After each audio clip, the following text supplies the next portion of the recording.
इलाहुल आलमीन, हम फ़कीर, गुनाहगार और आजिज़ बंदे तुझसे दुआ करते हैं, हमारी झोलियाँ अपनी रहमतों से भर दे, हमें खाली दामन ना रखना, बंदगी के आदाब से ना वाकिफ हैं, मांगने के सलीके से भी ना आशना हैं। गुनाह इतने हैं कि निगाह उठा के देखें तो निगाह उठाने की सकत नहीं है।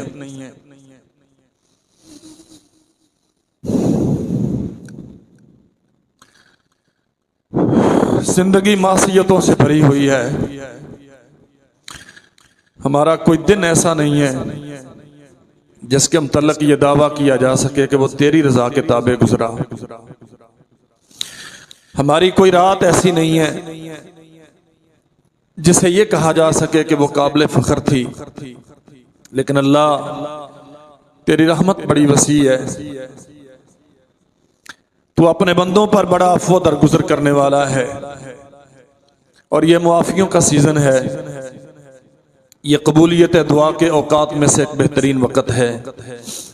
अल्लाह, हम तेरे दरबार में दरख्वास्त करते हैं, हमारी कमियों कोताहियों से दरगुजर फरमा और हमारे मामलात की इस्लाह करके हमें जन्नत का मालिक बना दे।